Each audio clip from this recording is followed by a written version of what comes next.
ಮಾತಾಡ್ಬೇಕಾ? 2 ನಿಮಿಷ ಮಾತಾಡಿ. ಮಾನ್ಯ ಅಧ್ಯಕ್ಷರೇ, ಅಲ್ಲ, ಮಧ್ಯದಲ್ಲಿ ಹೇಳ್ಬೇಡಿ ಅಷ್ಟೇ. ಈಗೆಲ್ಲ ಮಾತಾಡ್ಕೊಳ್ಳಿ ಸರ್. ಮಧ್ಯದಲ್ಲಿ ಹೇಳ್ಬೇಡಿ, ಈಗ ಮಾತಾಡ್ಕೊಳ್ಳಿ. ನಾನು ಬಜೆಟ್ ವಿಷಯಕ್ಕೆ ಬರ್ತಾ ಇಲ್ಲ. ಫಾಸ್ಟ್. ಮಾನ್ಯ ಅಧ್ಯಕ್ಷರೇ, ನಾನು 2-3 ನಿಮಿಷದಲ್ಲಿ ಮುಗಿಸ್ತೇನೆ. ನಿನ್ನೆ ಸದನದ ಒಬ್ಬರು ಸಚಿವರು ಹನಿ ಟ್ರ್ಯಾಪಿನ ಕುರಿತಂತೆ ಈ ಸದನದಲ್ಲಿ ಈ ವಿಷಯವನ್ನು ಉಲ್ಲೇಖ ಮಾಡಿದ್ದಾರೆ. ಬಹುಶಃ ನಮ್ಮ ಶಾಸನ ಸಭೆಯಲ್ಲಿ ಈ ರೀತಿಯಾದಂತಹ ಒಂದು ಘಟನೆ ಮೊದಲನೇ ಬಾರಿಗೆ ನಡೆದಿದೆ ಅಂತ ನಾನು ಅನ್ಕೊಳ್ತೇನೆ. ನಂಬಿಕೆ, ವಿಶ್ವಾಸಕ್ಕೆ ಒಂದು ವಿಷಪ್ರಾಸನವನ್ನ ಮಾಡಿದಂತ ಘಟನೆ ಇದು. ನಿನ್ನೆಯಿಂದ ಇದು ಸದನದ ವಸ್ತು ಆಗಿದ್ರೂ ಕೂಡ ಕಳೆದ 1 ವಾರ 15 ದಿನಗಳಿಂದ ರಾಜ್ಯದ ಬೇರೆ ಬೇರೆ ಸುದ್ದಿವಾಹಿನಿಗಳಲ್ಲಿ ಸಾರ್ವಜನಿಕವಾಗಿ ಇದರ ಬಗ್ಗೆ ಚರ್ಚೆಗಳು ನಡೀತಾನೆ ಇತ್ತು. ಒಬ್ಬ ಸಚಿವ ಸಂಪುಟದ ಸದಸ್ಯ ಸದನದ ಒಳಗೆ ಬಂದು ನನ್ನ ಮೇಲೆ ಹನಿ ಟ್ರ್ಯಾಪ್ ಅನ್ನು ಮಾಡಲಾಗಿದೆ, ಅದು ಮಾಡ್ತಾ ಇದ್ದಾರೆ ಅಂತ ಹೇಳಿದ್ದಾರೆ. ಆ ಮನೆಯ ಸದಸ್ಯ ಅಫಿಷಿಯಲಿ ಟಿವಿಗೆ ಇಂಟರ್ವ್ಯೂ ಕೊಟ್ಟಿದ್ದಾರೆ, ನನ್ನ ಮೇಲೂ ಕೂಡ ಹನಿ ಟ್ರ್ಯಾಪ್ ಅನ್ನು ಮಾಡಲಿಕ್ಕೆ ಪ್ರಯತ್ನವನ್ನು ಮಾಡಿದ್ರು ಅಂತೇಳಿ ಆ ಮನೆಯ ಸದಸ್ಯನೂ ಕೂಡ ಒಬ್ರು ಹೇಳಿಕೆಯನ್ನು ಕೊಟ್ಟಿದ್ದಾರೆ, ನಿಮ್ಮದೇ ಪಾರ್ಟಿಯವರು. ಈ ರೀತಿ ಒಬ್ಬ ನಿಮ್ಮ ಸಚಿವ ಸಂಪುಟದ ಸದಸ್ಯರೊಬ್ರು ಹನಿ ಟ್ರ್ಯಾಪ್ನ ಫ್ಯಾಕ್ಟರಿ, ಸಿಡಿ ಫ್ಯಾಕ್ಟರಿ ರಾಜ್ಯದಲ್ಲಿ ನಡೀತಾ ಇದೆ ಅಂತ ಅಂದಾಗ್ಲೂ ಕೂಡ ಇದನ್ನ ಸರ್ಕಾರ ಗಂಭೀರವಾಗಿ ತೆಗೆದುಕೊಳ್ಳೋದಿಲ್ಲ ಅಂತಂದ್ರೆ, ನಾವೆಲ್ಲ ಒಂದು ಗೌರವವಾಗಿ ಶಾಸನ ಸಭೆಗೆ ಬಂದಂತವ್ರು. ಹನಿ ಟ್ರ್ಯಾಪಿಗೆ ಪಾರ್ಟಿನೂ ಇಲ್ಲ, ಜಾತಿನೂ ಇಲ್ಲ, ವ್ಯಕ್ತಿಯೂ ಇಲ್ಲ. ಹನಿ ಟ್ರ್ಯಾಪಿಗೆ ಕೇವಲ ಅಧಿಕಾರದ ದಾಹ ಅಷ್ಟೇ, ಬೇರೆ ಏನಿಲ್ಲ. ಇಂಥ ಪ್ರಸಂಗ ಯಾರ ಜೀವನದಲ್ಲೂ ಕೂಡ ಬರಬಾರದು. ಇದರಲ್ಲಿ ಯಾರೇ ಆಗಿದ್ರು ಕೂಡ ಇದನ್ನ ನಿರ್ದಾಕ್ಷಿಣ್ಯವಾಗಿ ಒಂದು ಇತಿಶ್ರೀಯನ್ನು ಆಡಬೇಕಾಗಿರುವಂತದ್ದು ಮುಖ್ಯಮಂತ್ರಿಗಳ ಕರ್ತವ್ಯ ಇದೆ. ಆ ಹಿನ್ನೆಲೆಯಲ್ಲಿ ನಾನು ನಿಮ್ಮ ಹತ್ರ ಆಗ್ರಹ ಮಾಡೋದು, ಬಜೆಟ್ ಅನ್ನ ಪಾಸ್ ಮಾಡಿಕೊಡ್ಲಿಕ್ಕೆ, ನಿಮ್ಮ ಉತ್ತರ ಕೇಳಲಿಕ್ಕೆ ನಾವೆಲ್ಲರೂ ಉತ್ಸುಕರಾಗಿದ್ದೀವಿ. ಇದ್ರ ಬಗ್ಗೆ ಎರಡನೇ ಮಾತಿಲ್ಲ. ಅದಕ್ಕಿಂತ ಮುಂಚೆ ನಿಮ್ಮ ಸಚಿವ ಸಂಪುಟದ ಸದಸ್ಯರು ನಿನ್ನೆ ಹೇಳಿರುವಂತಹ ವಿಷಯಕ್ಕೆ ಸಂಬಂಧಪಟ್ಟಂತೆ ನೀವು ದಯಮಾಡಿ ಉತ್ತರವನ್ನು ಕೊಡಬೇಕಿವತ್ತು. ಇದರಲ್ಲಿ ಯಾರು ಕೈವಾಡ, ನಿಮ್ಮ ಸಚಿವ ಸಂಪುಟದ ಸದಸ್ಯರೇ ಇದರಲ್ಲಿ ಕೈವಾಡ ಆಗಿದ್ರೆ ಆ ಸಚಿವನನ್ನ ವಜಾ ಮಾಡಿ ನಂತರ ನೀವು ಬಜೆಟ್ ಉತ್ತರ ಕೊಡಿ. ಇಲ್ಲ ಅಂತಂದ್ರೆ ಯಾರ ನೈತಿಕತೆಯೂ ಉಳಿಯೋದಿಲ್ಲ ಈ ಸದನದಲ್ಲಿ, ಯಾರ ನೈತಿಕತೆಯೂ ನನಗೆ ಗೊತ್ತಿಲ್ಲ. ನಾನೇನು ಆರೋಪ ಮಾಡಿದ್ದಲ್ಲ, ಆರೋಪ ಮಾಡಿರುವಂತದ್ದು ನಿಮ್ಮ ಸಚಿವ ಸಂಪುಟದ ಸದಸ್ಯರು. ಎಲ್ಲರೂ ಪಕ್ಷಭೇದ ಮರೆತು ಇದನ್ನ ಖಂಡಿಸಬೇಕಾಗಿರೋದು. ಹಾಗಾಗಿ ನನಗೆ ಗೊತ್ತಿಲ್ಲ, ಇಂಟೆಲಿಜೆನ್ಸಿ ಇರುವಂತದ್ದು ನಿಮ್ಮ ಹತ್ರ, ನನ್ನ ಹತ್ರ ಇಂಟೆಲಿಜೆನ್ಸಿ ಇಲ್ಲ, ಹೋಮ್ ಮಿನಿಸ್ಟರ್ ಹತ್ರ ಇಂಟೆಲಿಜೆನ್ಸಿ ಇಲ್ಲ, ನಿಮ್ಮ ಹತ್ರ ಇಂಟೆಲಿಜೆನ್ಸಿ ಇರೋದು. ಸದನದ ವಸ್ತು ನಿನ್ನೆ ಆಗಿದ್ರೂ ಕೂಡ ಕಳೆದ 15 ದಿನಗಳಿಂದ ಈ ಸುದ್ದಿ ಹರಿದಾಡ್ತಾ ಇದೆ ಅಂತಂದ್ರೆ, ಒಬ್ಬ ಸಚಿವ ಸಂಪುಟದ ಸದಸ್ಯನ ಮನೆ ಮೇಲೆಯೇ ಹನಿ ಟ್ರ್ಯಾಪ್ ಬಂದಾಗ್ಲೂ ಕೂಡ ನಿಮ್ ಇಂಟೆಲಿಜೆನ್ಸ್ ಏನ್ ಮಾಡ್ತಾ ಇತ್ತು? ನೀವು ನಿಮ್ಮ ಸಚಿವ ಸಂಪುಟದ ಸದಸ್ಯನಿಗೆ ನೀವು ರಕ್ಷಣೆಯನ್ನು ಕೊಡ್ಲಿಕ್ಕೆ ಆಗ್ಲಿಲ್ಲ ಅಂತಂದ್ರೆ ಇನ್ ರಾಜ್ಯದ ಜನರ ಪರಿಸ್ಥಿತಿ ಏನಾಗಬೇಕು? ಹಾಗಾಗಿ ಇದರಲ್ಲಿ ನಿಜವಾಗ್ಲೂ ನಿಮ್ ಪಕ್ಷದವರೇ ಇದ್ರೆ ಅಥವಾ ನಮ್ಮ ಪಾರ್ಟಿಯಲ್ಲಿ ಯಾರು ಇದ್ರೆ ದಯಮಾಡಿ ಅದನ್ನು ವಜಾ ಮಾಡಿ ನಂತರ ನೀವು ಬಜೆಟ್ ವಿಷಯಕ್ಕೆ ಬನ್ನಿ. ಇಲ್ಲ ಅಂತಂದ್ರೆ ಈ ಸದನ ಗೌರವ ಬರ್ಲಿಕ್ಕೆ ಸಾಧ್ಯ ಇಲ್ಲ.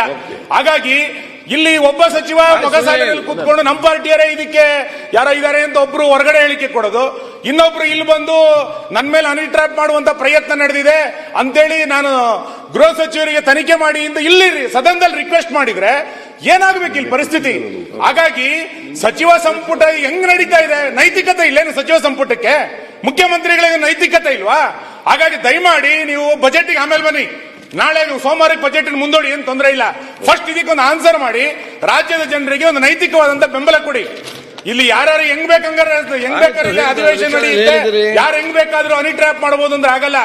ನಿಮ್ಮ ನಾಡಿದು ನಿಮ್ ಚೇರಿಗೂ ಧಕ್ಕೆ ಬರುತ್ತೆ, ಇನ್ನೊಬ್ರು ಚೇರಿಗೂ ಧಕ್ಕೆ ಬರುತ್ತೆ. ಇದನ್ನ ಯಾವ ಕಾರಣಕ್ಕೂ ಸಹಿಸಿಕೊಳ್ಳಿಕ್ಕೆ ಸಾಧ್ಯ ಇಲ್ಲ. ಹಾಗಾಗಿ ನೀವು ದಯಮಾಡಿ ಮಾನ್ಯ ಮುಖ್ಯಮಂತ್ರಿಗಳೇ, ಈ ಸದನದಲ್ಲಿ ದೇಶಪಾಂಡೆ ಬಿಟ್ರೆ ನೀವೇ ಹಿರಿಯ ಸದಸ್ಯರು, ನಮಗೆಲ್ಲರಿಗೂ ಕೂಡ ಮಾರ್ಗದರ್ಶನ ಮಾಡಬೇಕು. ಈ ಸದನದ ನೈತಿಕತೆಯ ಮೌಲ್ಯವನ್ನ ಎತ್ತಿಡಿಬೇಕು ನೀವು ಇವತ್ತು. ಹಾಗಾಗಿ ನೀವು ಬಜೆಟಿನ ಬಗ್ಗೆ ಆನ್ಸರ್ ಅನ್ನು ಕೇಳಲಿಕ್ಕೆ ನಾವು ತಯಾರಿಲ್ಲ. ಈಗ ನೀವು ಅದಕ್ಕೆ ಉತ್ತರ ಕೊಟ್ಟು ನಂತರ ಇದಕ್ಕೆ ಬಜೆಟ್ಗೆ ಬಂದ್ರೆ ನಾವು ಆ ಬಜೆಟ್ ಅನ್ನ ಪಾಸ್ ಮಾಡ್ಕೊಡ್ಲಿಕ್ಕೆ ನಮ್ದು ಏನು ವಿರೋಧ ಇಲ್ಲ, ನಾವು ಮಾಡ್ಕೊಡ್ತೀವಿ. ಆದ್ರೆ ಇದಕ್ಕೆ ಉತ್ತರ ಕೊಡಬೇಕು ಅಂತ ನಾನು ಆಗ್ರಹಿಸ್ತೇನೆ. ಸನ್ಮಾನ್ಯ ಅಧ್ಯಕ್ಷ, ಒಂದೇ ನಿಮಿಷ ವಿರೋಧ ಪಕ್ಷದವರು ಒಂದೇ ನಿಮಿಷ ನೋಡಿ, ಒಂದೇ ನಿಮಿಷ ಆಯ್ತು. ನಾನ್ ಮಾತಾಡಕ್ ಅಧಿಕಾರ ಇದೆ. ಏನು ರಾಜಣ್ಣ ಅವರು ಹೇಳಿದ್ರು, ಸಭಾಧ್ಯಕ್ಷರೇ ನೋಡಿ ಅಧ್ಯಕ್ಷರೇ ಅಧ್ಯಕ್ಷರೇ, ಸಚಿವರು ಉತ್ತರ ಕೊಟ್ಟಿದ್ದಾರೆ, ಇದ್ರ ತನಿಖೆ ಮಾಡ್ತೀವಿ ಅಂತ. ದಿನೇಶ್, ಮುಖ್ಯಮಂತ್ರಿಗಳು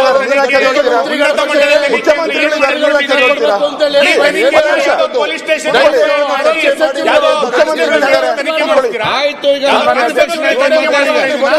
ಒಂದ್ ನಿಮಿಷ ಕೂತ್ಕೊಳ್ಳಿ.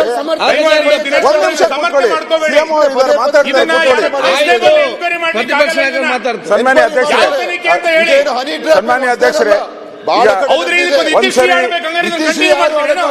ಇದಕ್ಕೊಂದು ಕಂಟಿನ್ಯೂ ಮಾಡ್ತೀರಾ? ಇದಕ್ಕೆ ಇಂಡಸ್ಟ್ರಿ ನಾವು ನೀವು ಅಂತಲ್ಲ, ಇದಕ್ಕೊಂದು ಇಂಡಸ್ಟ್ರಿ ಆಡಿ, ಇದಕ್ಕೊಂದು ಇಂಡಸ್ಟ್ರಿ ಆಡಿ.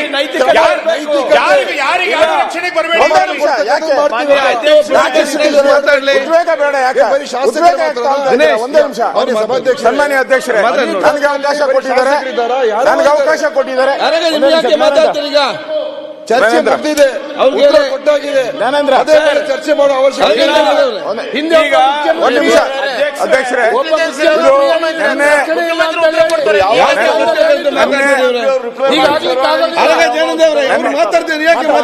ಇವರು ನೆನ್ನೆ ಅಧ್ಯಕ್ಷರೇ, ನೆನ್ನೆ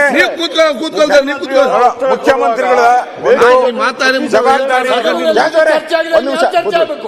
ಒಂದು ನಿಮಿಷ, ಮುಖ್ಯಮಂತ್ರಿಗಳು ಈ ರಾಜ್ಯಕ್ಕೆ ಯಾವ ರೀತಿ ಮುಖ್ಯಮಂತ್ರಿಗಳು, ಅದೇ ರೀತಿ ಅವರು ಇಡೀ ಕ್ಯಾಬಿನೆಟ್ಗೆ ನಾನು ಕ್ಯಾಬಿನೆಟ್ ಸಚಿವನಾಗಿದ್ದೀನಿ, ಇಡೀ ಕ್ಯಾಬಿನೆಟ್ಗೆ ಅವರೇ ಹೆಡ್ ಮಾಸ್ಟರ್ ಇದ್ದಂಗೆ. ಆ ಕ್ಯಾಬಿನೆಟ್ ಇಲ್ಲಿರೋ ಅಂತ ಸಚಿವರ ಒಂದು ಜವಾಬ್ದಾರಿ ಮುಖ್ಯಮಂತ್ರಿಗಳ ಮೇಲೆ ಇರ್ತದೆ.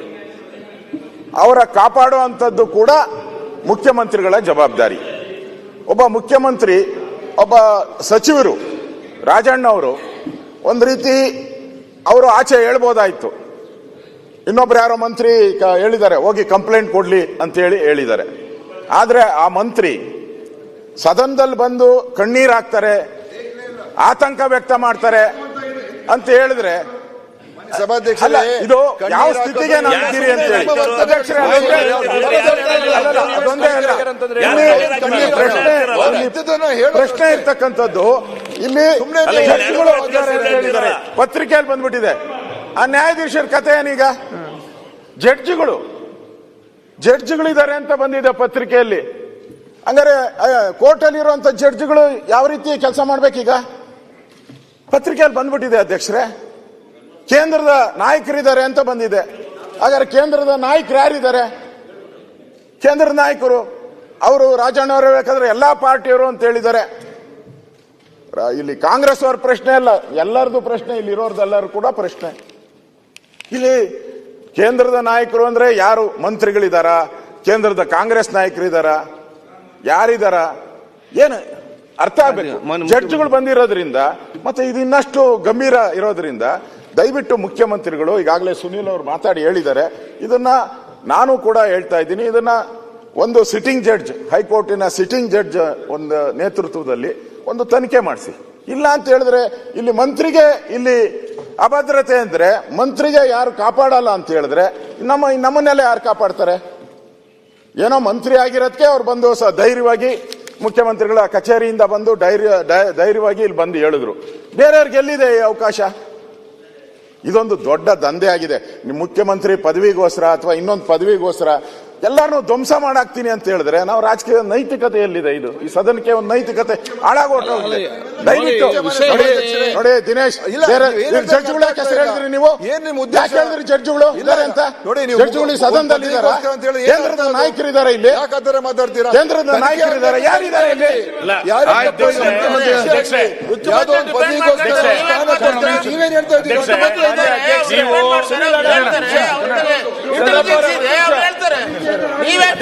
ಮುಖ್ಯಮಂತ್ರಿಗಳು ಇಲ್ವಾ? ನಾನೇನ್ ಹೇಳಿದ್ರೆ ಈ ರೀತಿ ನೋಡಿ, ಒಂದು ನಿಮಿಷ. ಈಗ ವಿರೋಧ ಪಕ್ಷ ನಾಯಕರು ಏನೇನೋ ಹೇಳ್ತಾರೆ. ಚಂದ್ರಪ್ಪ ಅವರೇ, ಮಂತ್ರಿ ಪದವಿಗೋಸ್ಕರ, ಮುಖ್ಯಮಂತ್ರಿ ಪದವಿಗೋಸ್ಕರ ವಿರೋಧ ಪಕ್ಷ ನಾಯಕರಾಗಬೇಕು ಅಂತನೂ ಇರ್ಬೋದು, ಯಾರು ಗೊತ್ತು, ವಿರೋಧ ಪಕ್ಷ ನಾಯಕರಾಗಬೇಕು ಅಂತನೂ ಇರ್ಬೋದು. ನೋಡಿ, ಇವೆಲ್ಲ ನಾವು ಊಹೆಗೋಸ್ಕರ ಮಾತಾಡಬಾರ್ದಿಲ್ಲ. ವಿಧಾನಸಭೆಯಲ್ಲಿ ಊಹೆಗಳ ಮೇಲೆ ಮಾತಾಡಬಾರ್ದು. ಮಾನ್ಯ ಸಭಾಧ್ಯಕ್ಷರೇ, ರಾಜಣ್ಣ ಅವರು ಹೇಳಿಕೆ ಕೊಟ್ಟಿದ್ದಾರೆ, ಸದನದ ಪ್ರತಿಯೊಬ್ಬ ಶಾಸಕರ ಗೌರವ ಪ್ರಶ್ನೆ ಇದೆ, ಇದ್ರ ಬಗ್ಗೆ ಸಮಗ್ರ ತನಿಖೆ ಆಗಲೇಬೇಕು. ಮಾನ್ಯ ಮುಖ್ಯಮಂತ್ರಿಗಳು ಇದ್ರ ಬಗ್ಗೆ ಸ್ಪಷ್ಟನೆ ನೀಡಬೇಕಾಗಿದೆ. ಯಾರೋ ಒಬ್ರಿಬ್ರು ದಿನೇಶ್, ಪ್ರಶ್ನೆ ಅಲ್ಲ ಇದು. ಅವ್ರಿಗೆ ಮುಖ್ಯಮಂತ್ರಿ ಹೇಳ್ಬೇಕು, ನೀವಲ್ಲ ಮಂತ್ರಿಗಳು ನೀವಲ್ಲ ಪ್ರಶ್ನೆ ಅಲ್ಲ. ಮುಖ್ಯಮಂತ್ರಿ ಹೇಳ್ಬೇಕು. ಯಾಕಂದ್ರೆ ಒಬ್ಬ ಮಂತ್ರಿಗಾಗಿರೋದು ಮಂತ್ರಿಗಾಗಿರೋದು ಆಗಿದೆ ಅಂತಕ್ಕಂಥದ್ದನ್ನ ಹಾಗಾದ್ರೆ ಮಂತ್ರಿಗೆ ಭದ್ರತೆ ಬೇಡವಾ? ಸರ್ ಮಂತ್ರಿಗೆ ಭದ್ರತೆ ಬೇಡವಾ? ಒಂದ್ ನಿಮಿಷ Unnecessary ಜಡ್ಜ್ಗಳನ್ನ ಯಾಕೆ ತಂದ್ರಿ ಇಲ್ಲಿ? ನ್ಯಾಯಾಧೀಶರಾಗಿ ಬಂದ್ರಿ ಇಲ್ಲಿ. ಕೇಂದ್ರದ ನಾಯಕರಾಗಿ ಬಂದ್ರಿ ಇಲ್ಲಿ. ಅನೇಕ ಗಾಳಿ ಸುದ್ದಿಗಳಿಂದ ಸಮರ್ಥನೆ ಮಾಡಿದ್ರೆ ಯಾರು ಸಮರ್ಥನೆ ಮಾಡಲಿಲ್ಲ, ಸಮರ್ಥನೆ ಮಾಡ್ತಾರೆ. ಸಮರ್ಥನೆ ಯಾರು ಕೂಡ ಮಾಡಲಿಲ್ಲ. ನಾನು ಹೇಳ್ತಾ ಇದ್ದೇನೆ ಅಂತ ಕೇಳಿದ್ರೆ, ಈ ಸದನದ ಗಾಂಭೀರ್ಯತೆ ಹೆಂಗ್ ನಡೆದಿದೆ ಅಂತ ಎಚ್ ಕೆ ಪಾಲ್ಟ್ರು ನಮ್ಗಿಂತ ಚೆನ್ನಾಗಿ ಹೇಳ್ಬಲ್ರು. ಹಿಂದೆ ಇಲ್ಲಿ ಯಾರೋ ಒಬ್ರು ಅಶ್ಲೀಲ ವಿಡಿಯೋ ನೋಡಿದ್ರು ಅನ್ನೋ ಕಾರಣಕ್ಕೆ ಸದನದ ಹೊರಗಾಗ್ತಂತ ಘಟನೆ ಈ ಪೀಠದಿಂದ ಆರ್ಡರ್ ಬಂದಿತ್ತು. ಒಬ್ಬ ಸದನದ ಸಚಿವ ನನ್ನ ಮೇಲೆ ಹನಿ ಟ್ರ್ಯಾಪ್ ಆಗ್ತಿದೆ ಅಂತ ಹೇಳಿದಾಗ್ಲೂ ಕೂಡ ನಿಮ್ಮ ಇಂಟೆಲಿಜೆನ್ಸ್ ಏನ್ ಮಾಡ್ತಿದ್ದಾಗಾರೆ? ಮುಖ್ಯಮಂತ್ರಿಗಳಿಂದ ಉತ್ತರ ನಿರೀಕ್ಷೆ ಮಾಡಿದೆ, ಬೇರೆ ಯಾರು? ಆಯ್ತು, ನೀವು ಸಮಾಧಾನ ಅದು ಯಾರ ಮೇಲೆ? ಯಾವ intelligence ಸಚಿವ ಸಂಪುಟದ ಸದಸ್ಯರ ನೀವು ಮೇಲೆ ಹೇಳಿದ್ರಲ್ಲ ಏನ್ ಈಗ. ಮಾಡ್ಕೊಂಡಿದ್ದೀರಿ ನೀವು? ಮುಖ್ಯಮಂತ್ರಿ ಮಾತಾಡ್ತಾರೆ. ದಯಮಾಡಿ ನೀವು ನಾನು ವೈಯಕ್ತಿಕ ಮುಖ್ಯಮಂತ್ರಿಗಳ ಜೀವನಕ್ಕೆ ಬಜೆಟ್ intelligence ಉತ್ತರಕ್ಕಿಂತ ಮುಂಚೆ ಇದಕ್ಕೆ ಒಳ್ಳೆ ಉತ್ತರ ಕೊಡಬೇಕು ಅಂತ ಆಯ್ತು, ಮಾಡಿ. ಅಧ್ಯಕ್ಷೆ. ನೀವೇ ಏನು ಉತ್ತರ intelligence ಕೊಡಬೇಕು, failure ಇನ್ಯಾರು ಉತ್ತರ ಕೊಡ್ತಾರೆ ಇದಕ್ಕೆ? ನಿಮ್ದೇ intelligence ಜವಾಬ್ದಾರಿ. failure ಗೆ ನೀವು ಅರ್ಥ ನಿಮ್ಮ ಮಾಡ್ತಾರೆ ಸಚಿವ ಸಂಪುಟವನ್ನು ಸರ್. ಯಾರೋ ಕಾಪಾಡಿಕೊಳ್ಬೇಕು, conspiracy ಮಾಡ್ತಾರೆ. ರಾಜ್ಯಕ್ಕೂ ಕೂಡ ಅದು ಒಳ್ಳೆಯ ಸಂದೇಶ intelligence failure ಆಗ್ತದಾ? ಇದಕ್ಕಿಂತ ಮೌಲ್ಯ ಸುಮ್ಮನೆ ಕಾಪಾಡೋದು ಆಯ್ತು, ಅವ್ರು ಹೇಳಿದ್ರೆ ಅದನ್ನೇ ಹೇಳ್ದಾಗ್ತದೆ ಸುನೀಲ್. ಈಗ ಮನೆ ಮುಖ್ಯಮಂತ್ರಿ ಸಭಾಧ್ಯಕ್ಷರೇ, ಸುನೀಲ್ ಅವರು ಹೇಳೋದಕ್ಕೆ ನಂದು ಸಂಪೂರ್ಣವಾದಂತ ಬೆಂಬಲ ಇದೆ. ನೈತಿಕತೆ ಇರಬೇಕು, ಇಲ್ಲ ಅಂತಿಲ್ಲ. ಆಮೇಲೆ ಎಸ್ಪೆಷಲಿ ನಾವು ಪಬ್ಲಿಕ್ ರೆಪ್ರೆಸೆಂಟೇಟಿವ್ಸ್ ಯಾರಿದ್ದೀವಿ, ನಾವು ಲಕ್ಷಾಂತರ ಜನರ ಪ್ರತಿನಿಧಿ. ಅವರ ಮತದ ಆಶೀರ್ವಾದದಿಂದ ನಾವು ಇಲ್ಲಿ ಬಂದಿದ್ದೀವಿ. ನಾವು ಹೆಂಗೆ ವರ್ತನೆ ಮಾಡ್ತೀವಿ, ಏನ್ ಮಾಡ್ತೀವಿ, it's a reflection of our mandate there. ಆದ್ರೆ ಇವತ್ತು ತಾವು ಹೇಳ್ತಾ ಇದ್ದೀರಲ್ಲ ಸರ್, ನೈತಿಕತೆ ಇರಬೇಕು, ಸದನಕ್ಕೂ ಇರಬೇಕು, ಆದ್ರೆ ಮೊದಲು ವೈಯಕ್ತಿಕವಾಗಿರ್ಬೇಕು, ಪಕ್ಷಕ್ಕಿರ್ಬೇಕು. ಅದಾದ್ಮೇಲೆ ಸದನ ಜವಾಬ್ದಾರಿ ಇರ್ತದೆ. ಒಂದ್ ನಿಮಿಷ, ನಾನು ಇಂಟರ್ವ್ಯೂ ಆಗಿಲ್ಲ ತಾವು ಮಾತಾಡ್ಬೇಕಾದ್ರೆ. ನಾವೇನ್ ಹೇಳ್ತಾ ಇರೋದು, ಇದು ಹಿಂದೆಯಿಂದನೂ ನಡ್ಕೊಂಡು ಬಂದಿದೆ. ನೀವು ಹೇಳಿದ್ ಕರೆಕ್ಟ್. ಅಧಿಕಾರಕ್ಕಿರ್ಬೋದು, ದುಡ್ಡಿಗಿರ್ಬೋದು, ಬ್ಲ್ಯಾಕ್ ಮೇಲಿಗಿರ್ಬೋದು, ಏನೇ ಇರ್ಬೋದು. ಆದ್ರೆ ನಮಗೆ ಮೊರಾಲಿಟಿ ಇರ್ಬೇಕಲ್ಲ ಅಧ್ಯಕ್ಷರೇ. ಈಗ ಹಿಂದಿನ ಸರ್ಕಾರದಲ್ಲಿ ಯಾವಾಗ ಸರ್ಕಾರ ಅಸ್ಥಿರ ಆಗಿತ್ತು, ಏನೇನ್ ಬಾಂಬೆನಲ್ಲಿ ನಡೆದಿತ್ತು ಚರ್ಚೆ ಆಗಿತ್ತು ಅಧ್ಯಕ್ಷರೇ. ಹೋಗಿ ಹಲವಾರು ಅಂದಿನ ಸಚಿವರು ಹೋಗಿ ಹೈಕೋರ್ಟಿಗೆ ಸ್ಟೇ ತಂದಿದ್ದು ನಿಜಾನ? ಅದು ಚರ್ಚೆ ಆಯ್ತಾ ಅಧ್ಯಕ್ಷರೇ ಇಲ್ಲಿ? ಆಮೇಲೆ ಹಿಂದಿನ ಸಚಿವರೊಬ್ರು ನಮ್ಮ ಇದು ಏನು ಸದಾಶಿವನಗರದಲ್ಲೇ ಇರ್ತಾರೆ ಅಧ್ಯಕ್ಷರೇ. ನಮ್ಗೆ ಎಷ್ಟು ಮುಜುಗರ ಆಯ್ತಂದ್ರೆ, ಹಿಂದಿನ ಸಚಿವರೊಬ್ರು ಹೇಳ್ತಾರೆ 224 ಜನ ಯಾರು ಇದೀವಿ ನಾವು, ಯಾರು ಕೂಡ ಒಂದು ಪತ್ನಿ ವ್ರತ ಅಲ್ಲ ಅಂತ ಹೇಳ್ತಾರೆ. ಏಕಪತಿ ವ್ರತ ಅಲ್ಲ ಅಂತ ಹೇಳ್ತಾರೆ ಅಧ್ಯಕ್ಷರೇ. ನಾನು ಅವಾಗ ತಾನೇ ಮನೆ ಎಂಟರಾದೆ. ನಮ್ಮ ತಾಯಿ ನಮ್ಮ ಹೆಂಡತಿ ನಂಗೆ ನೋಡ್ಬಿಟ್ಟು ಬೈತಾ ಇದ್ರು, ಏನಪ್ಪ ಇಂಥ ಸ್ಟೇಟ್ಮೆಂಟ್ ಕೊಡ್ತಾರೆ. 224 ನಾನು ಇದ್ದೀನಿ ಹೇಳಿದ್ದದು ಅವಾಗ. ಸರ್, ಇದೆಲ್ಲ ನೈತಿಕತೆಯ ಮೌಲ್ಯಗಳನ್ನ ಸಿದ್ದರಾಮಯ್ಯನವರು ಇಷ್ಟು ವರ್ಷ ಎತ್ತಿಡಿದಿದ್ದಾರೆ. ಹೀಗಾಗಿ ಅವರಿಂದ ಈ ಉತ್ತರ ನಿರೀಕ್ಷೆ ಮಾಡ್ತಾ ಇದ್ದೀವಿ ನಾವು.